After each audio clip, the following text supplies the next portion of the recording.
வணக்கம் big Boss season 8 இன்றைக்கி விஷால் கதறி எழுதாரா எப்பா என்னடா இது. ஸோ அந்தளவுக்கு இன்றைக்கி கேம் இருந்துச்சுங்க. பயங்கர ஸ்போர்ட்டிவாக இருந்துச்சு. ஸோ பிக் பாஸில் இன்றைக்கி தான் கேம் நல்லா ரணகலமாக இருந்துச்சு. ஸோ என்ன அப்படின்னு பார்த்தீங்கன்னா, ஸோ இன்றைக்கி ரூல்ஸ்லாம் மாற்றிட்டாங்க பார்த்தீங்களா.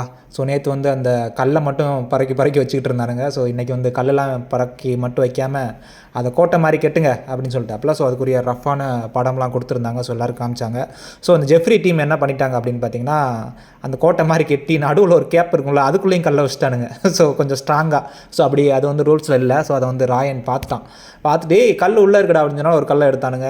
எடுக்க ஒரு 4 கல் வந்துருச்சு. எத்தனை கல் தாண்டா உள்ளே வச்சுருப்பீங்க அப்படின்னு சொன்னோன்னே ஜெஃப்ரிக்கு பொறுக்கலை. ஜெஃப்ரிக்கு தான் நம்ம ஒருத்தவங்க வந்து நம்மளை வந்து குறை சொல்லிட்டாலே பிடிக்காது. ஸோ இதுக்கு முன்னாடி நிறையா இதில் பார்த்துருப்பீங்க. அந்த ஜாக்லின் வந்து சாப்பாடை மூடி வச்சுட்டு போடா அப்படின்னு சொன்னதுக்கு, நான் மட்டும்தான் மூடி வைக்காமல் இருக்கேனா, இனிமேல் பார்க்குறேன் யாரெல்லாம் மூடி வைக்காமல் இருக்கீங்களோ அங்கெல்லாம் பார்க்குறேன் அப்படின்னு சொன்னால. ஸோ இன்னொரு சம்பவத்துலையும் சொல்லியிருப்பான். ஜாக்லின் வந்து கேட்டிருக்கோம், கோவாக்காங்க பற்றி நீ தப்பாக தானே பேசுகிற அப்படின்னு. ஸோ அதுலேயும் வந்து என்ன சொல்லியிருப்பான் அப்படின்னு பார்த்தீங்கன்னா, ஏன்னா நான் மட்டுமா சொல்கிறேன், சௌந்தர்யாவை நீ தானே சொன்னேன் அப்படின்னு சொல்லி மாட்டி விட்டு போயிருப்பான் பார்த்தீங்களா. அதே மாதிரி இங்கே என்ன, நாங்கள் தான் எடுத்துட்டோம்ல, அதான் எடுத்து ஒத்துக்கிட்டோம்ல, என்னையவே வந்து சொல்லிக்கிட்டே இருக்கீங்க 4 5 எத்தனை தான் எவ்வளோ தான் எடுக்கிறீங்க அப்படின்னு சொல்லிக்கிட்டே இருக்கீங்க அப்படின்னு சொல்லி அந்த இதை வந்து என்னை எப்போ நீங்கள் குறை சொல்லுவீங்க அப்படிங்கிற ஒரு மனப்பான்மை இருக்கும்ல. ஸோ அந்த மாதிரி பிஹேவ் பண்ணால். ஸோ அது ஒரு பெரிய ஃபைட் ஆயிடுச்சு. அந்த இடத்துல பார்த்திங்கன்னா, நம்ம அன்சிதாவுக்கும் ஜாக்லினுக்கும் ஒரு வாக்குவாதம் வந்துருச்சு. வாக்குவாதம் வந்தவுடனே அன்சிதா வந்து கத்துறாங்க, ஃபஸ்ட்டு கோட்டையை பாருமா, இங்கே எதுக்கு வந்து அப்படின்னு வந்து அன்சிதா தான் பயங்கரமாக கத்திக்கிட்டு இருக்காங்க. ஸோ விஷால் என்ன பண்ணிட்டாரு, நம்ம கேப்டன் விஷால் அவங்க வந்து என்ன பண்ணிட்டாருன்னா, அன்சிதா தான் ரொம்ப ஹைப்பராகி ரொம்ப கத்திக்கிட்டு இருந்தாங்க. ஸோ அவங்க வந்து ஜாக்லின் நீ சும்மா இரு அப்படின்னு கத்தி இது பண்ணிகிட்டு இருந்தாங்க. அன்சிதாவை சொல்லியிருக்கலாம். ஸோ இங்கே வந்து ஜாக்லினை சொல்லி ரொம்ப ஹார்ஸாக இது பண்ணிகிட்டு இருந்தார். அப்போ கூட முத்துக்குமரன் கூட வந்து சொல்லியிருப்பார் இடையில வந்து, எப்பா விஷால் நீ வந்து ஜாக்லினை சொல்கிறதுக்கு பதிலாக இங்கே நீ அன்சிதாவை சொல்ல, அவங்க தான் ரொம்ப கத்திக்கிட்டு இருக்காங்க அப்படின்னு. அன்சிதாவுக்காக விஷால் வந்தால் ஜாக்லினுக்காக முத்துக்குமரன் வருவார்ல. ஸோ அந்த மாதிரி தான் வந்துக்கிட்டு இருந்தாங்க. ஸோ அதுக்கப்புறம் என்ன ஆச்சு அப்படின்னு பார்த்தீங்கன்னா, அங்கிட்டு பவித்ராவுக்கு தெரிஞ்சிருச்சு அன்சிதா தான் ரொம்ப கத்துறா அப்படின்னு சொல்லிட்டு, வாயை மூடு அப்படின்னு ஒரு தடவை சொல்லிருச்சு. உடனே அன்சி வந்து பவித்ராவை பிடிச்சிருச்சு. என்ன வாயை மூடுன்னு சொல்லுவேன், நீ எப்படி என்னை வாயை மூடுன்னு சொல்லுவேன். அது ஒரு தடவை தான் சொல்லிச்சு பவித்ரா, இது 10-15 தடவை சொல்லுது. ஏம்மா நான் சரி அமைதியாயிரு பேசாமல் இரு அப்படின்னு சொல்லிச்சு. அது வந்து அவங்க காலில் விழுகவே இல்லை போல். அப்போ கூட விஷால் அங்கே போய் பவித்ரா வந்தால், பவித்ரா நீ சும்மா இருன்னு தான் சொல்லாப்பிலையோடைய அனுப்பிச்சிட்டு வந்து அன்சி அப்படின்னு தான் சொல்லிட்டு இருப்பாப்புல.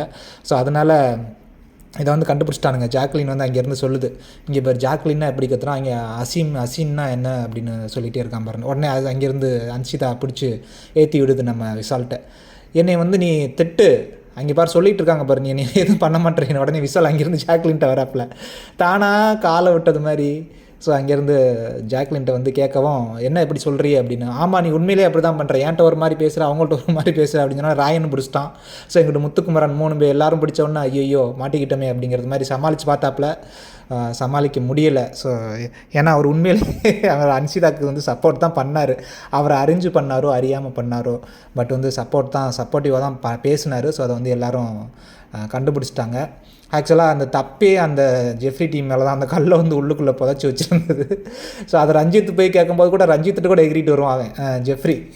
ஸோ அந்த மாதிரி நடந்தது. ஸோ அதில் வந்து மாட்டிக்கிட்டாப்புல. அதுக்கடுத்து பார்த்திங்கன்னா, இங்கே பிங்க் டீம், அங்கிட்டு வந்து நம்ம blue team Muthukumaran and Jeffrey team 2 பேரும் தான் போட்டி போகிறாங்க. இங்கிட்ட அருண் அந்த டீம் வந்து வாஸ் அவுட்டு, அது அடிபட்டுருச்சு. அதுக்கப்புறம் வந்து கல்லும் இல்லாதனால உட்காந்துட்டானுங்க சப்போர்ட்டும் பண்ணாமல். இங்கிட்டு மஞ்சள் டீம் வந்து வேடிக்கை பார்க்குறானுங்க, அப்பா நம்மளை விட்டால் போதுண்டா, அவங்க 2 பேர்ட்டு மோதிக்கிட்டு இருக்கட்டும் அப்படின்னு நல்லா டெக்னிக்காக யூஸ் பண்ணி ஜாக்லின் டீம் வந்து நின்றுட்டு இருக்குது. இவங்க அன்சிதா பிடிச்ச லாக்கு பயங்கரமாக பிடிச்சிருந்துச்சு மஞ்சரி. அப்பா ரெண்டு ரவுண்டில் எதான் பிடிச்சிருந்துச்சுன்னு நினைக்கிறேன் மஞ்சரியை, பயங்கர லாக்கு. அதுக்கப்புறம் நம்ம முத்துக்குமரன் வந்து பவித்ரா அவங்க 2 பேரும் ஸ்போர்ட்டிவாக விளாண்டுக்கிட்டு இருந்தாங்க, பார்க்குறதுக்கு ஓகே.